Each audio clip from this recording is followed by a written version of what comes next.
अस्सलाम वालेकुम। सबसे पहले आप सबको कंप्यूटर साइंस चैनल की तरफ से वेलकम। तो बच्चों, जैसा कि हम टाइप्स ऑफ कंप्यूटर्स को डिस्कस कर रहे हैं, प्रीवियस लेक्चर में हमने टाइप्स ऑफ कंप्यूटर्स के नाम देखे थे, जिनमें हमने super computer, main frame computer, mini computer, micro computer या फिर पर्सनल कंप्यूटर ये वाले देखे थे। और हमने कल एक्सप्लेन किया था अपने सुपर कंप्यूटर को कि सुपर कंप्यूटर क्या होता है, जिसमें हमने देखा था कि अगर हमने कोई कम्प्लेक्स टास्क परफॉर्म करना हो या फिर बहुत ज़्यादा तादाद में कोई प्रोग्राम्स परफॉर्म करवाने हो तो हमें सुपर कंप्यूटर की ज़रूरत पड़ती है। फॉर एग्ज़ाम्पल, हम जो वेदर फोरकास्टिंग के लिए यूज़ करते हैं वो भी सुपर कंप्यूटर ही यूज़ कर रहे होते हैं।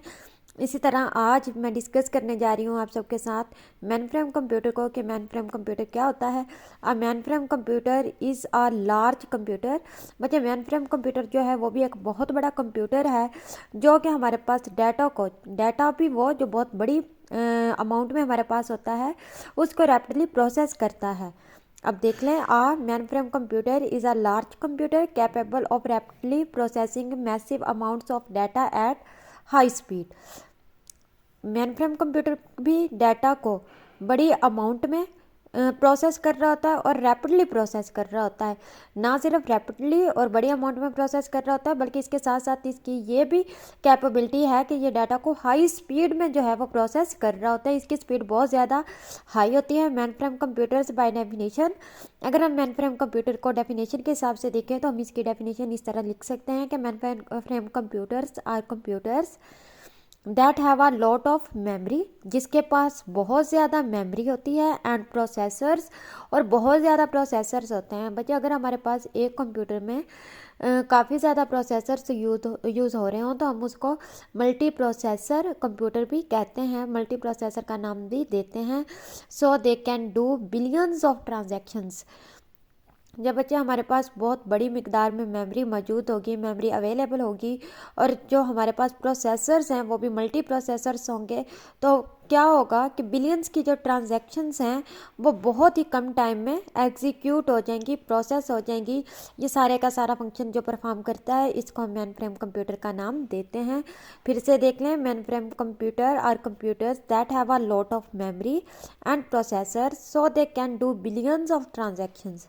बिलियंस, अब यहाँ पे सैकड़ों या थाउजेंड्स या लाख मिलियन की बात नहीं हो रही बल्कि बिलियंस की बात हो रही है। Billions of transactions and simple calculations in real time.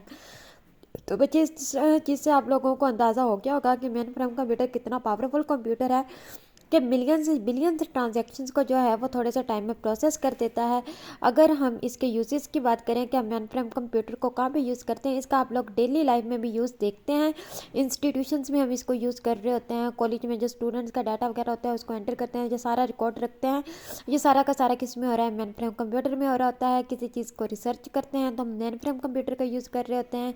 Academics में हम इसको यूज़ कर रहे हैं, लाइब्रेरीज़ में यूज़ कर रहे हैं, लार्ज बिजनेस में यूज़ कर रहे हैं, इसी तरह फाइनेंशियल इंस्टीट्यूशंस में यूज़ कर रहे हैं इसको, इंश्योरेंस एजेंसीज में भी इसको यूज़ कर रहे होते हैं। अब बच्चे, हम इसके कुछ एग्जांपल्स देख लेते हैं। वैसे तो इसकी बहुत ज़्यादा एग्जांपल्स है लेकिन यहाँ पर मैंने सिर्फ IBM से रिलेटेड जो एग्जांपल्स हैं वो भी फ्यू एग्जांपल्स डिस्कस किए हैं, तो वो मैं आप लोगों के साथ शेयर करती हूँ।